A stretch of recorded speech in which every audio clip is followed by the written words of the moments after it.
Salve aqui para mais um vídeo do canal, resumão da semana do futebol. E essa semana teve aí a volta, né, da data FIFA, teve Copa do Brasil, definidas então as semifinais. Foi o ponto alto aí dessa semana. Teve inclusive seleção brasileira, jogou na terça-feira, né? Terça-feira ainda era a data FIFA, mas está longe de ser um ponto alto, né? A seleção teve uma atuação ruim, né, vamos dizer assim, perdeu por 1-0 para o Paraguai lá no Defensores del Chaco, muito criticada, né, o meio de campo não funcionou, o time não funcionou, né, vamos dizer assim, o time como uma engrenagem, como se fosse um relógio, não funcionou. Eu acho que a régua é muito alta sempre para avaliar a seleção brasileira. A gente tem que lembrar que o trabalho do Dorival começou agora. No entanto, a gente percebe que são bons jogadores, é uma reunião de bons jogadores que não estão conseguindo jogar em grupo. Acho que isso, de fato, leva tempo, é trabalho, mas eu acredito, pelo que eu tenho visto da seleção, que poderia ser um pouco melhor, poderia estar entregando um pouquinho mais, né? Talvez, né? Porque a gente sabe que não é assim, as coisas não funcionam do jeito que a gente quer, mas eu falo muito pela qualidade técnica dos jogadores envolvidos e das equipes em que atuam, né? Então, sempre em suas equipes são jogadores que brilham muito e na seleção não estão conseguindo entregar, né? Não sei o que você acha aí, né? Se você acha que a seleção poderia estar melhor ou tá certo, é isso mesmo, né? Pelo tempo de trabalho do novo treinador, ou se gostou da atuação, se é normal perder para o Paraguai lá no Defensores del Chaco, enfim. Seria interessante se você colocasse aí a sua opinião, né? Eu, na minha opinião, acho que poderia entregar um pouco mais, como eu já disse, pela qualidade dos jogadores que tem, né? São bons jogadores e eu acho que dava para ser um pouquinho melhor, talvez. A seleção jogou também na sexta-feira, sexta passada, aqui no Brasil, em Curitiba, e venceu por 1-0 a equipe do Equador, mas também não apresentando ali um bom futebol. Foi um futebol que deu para o gasto, conseguiu o resultado dos 3 pontos, que a essa altura é o que importa, né? Porque assim a seleção está nas eliminatórias, ocupa ali uma posição desconfortável e precisa pontuar. Eu acredito, como eu disse no vídeo anterior, que eu acho muito improvável a seleção ficar fora da Copa do Mundo, até porque são 42 times dessa vez. E eu acho que a seleção tem time para conseguir aí a classificação, ficar entre os 6 primeiros. Mas eu acho que futebol está devendo. Mas hoje eu queria falar mesmo de Copa do Brasil, porque a gente já tem aí as semifinais definidas.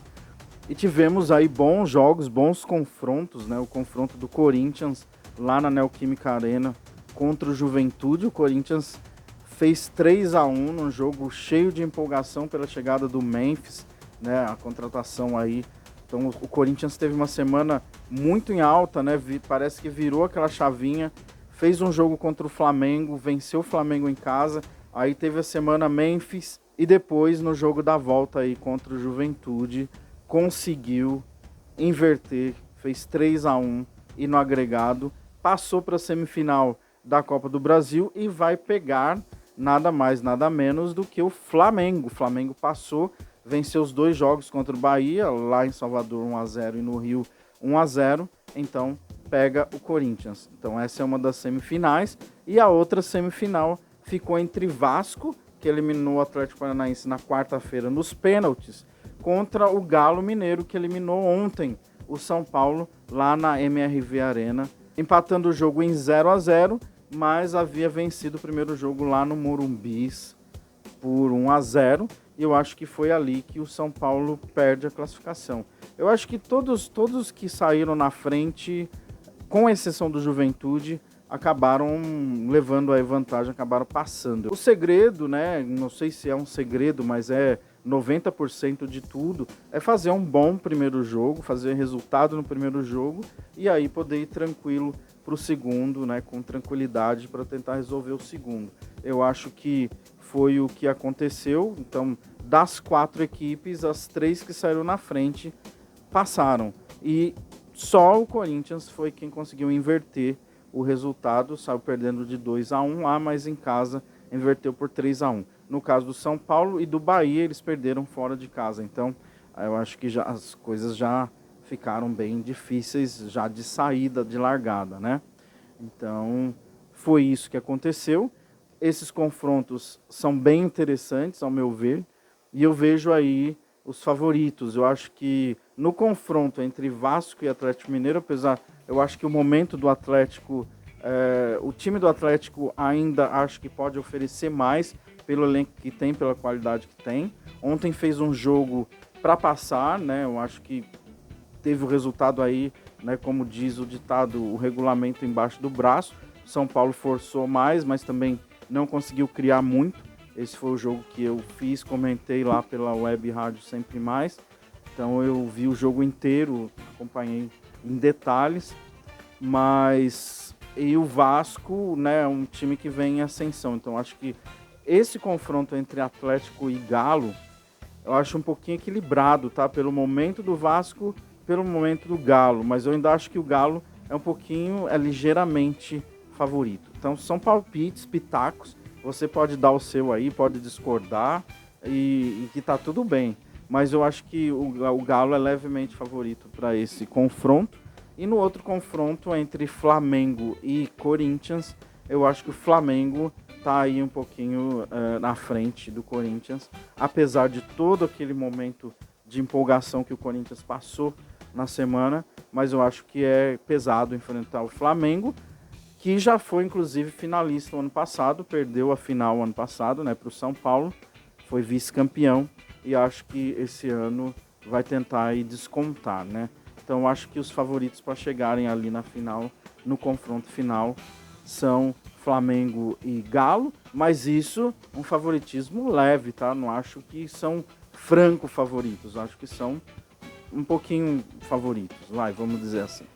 A tendência desses confrontos de mata-mata é que jogos sejam equilibrados e é o que eu espero desses jogos. Acho que serão jogos bem equilibrados, bem difíceis, e aí saberemos ao final das duas partidas, das duas pernas, quem irá para a final. Fim de semana tem Brasileirão, amanhã sábado já tem o líder Botafogo que joga com o Corinthians, jogo importante para ambos, Botafogo ali na briga pelo título, Corinthians na briga para escapar da zona de rebaixamento. Acho que esse é o jogo dos holofotes, né? Mas os holofotes também estarão em cima do Palmeiras, que joga em casa no domingo contra o Criciúma, né? E a equipe do Flamengo também joga contra o Vasco, é um clássico. Então são jogos aí que os holofotes estarão em cima desses jogos, imagino eu. E na semana que vem já tem as quartas de final da Libertadores. Começa no meio de semana aí, na quarta-feira, os times brasileiros envolvidos na quarta-feira estarão em campo lá no Newton Santos, Botafogo e São Paulo. Esse confronto bem difícil entre dois brasileiros. Outro confronto também da quarta-feira, o Galo, o Fluminense e Galo, no caso no Maracanã. Esse jogo também na quarta. O Flamengo joga na quinta contra o Peñarol do Uruguai. Então são os brasileiros envolvidos aí na Copa Libertadores da América 2024. Então é isso. Se você gosta desse tipo de conteúdo, por favor, dê um like, se inscreva no canal. Obrigado por assistir até o final e um grande abraço aí, até a próxima. Valeu!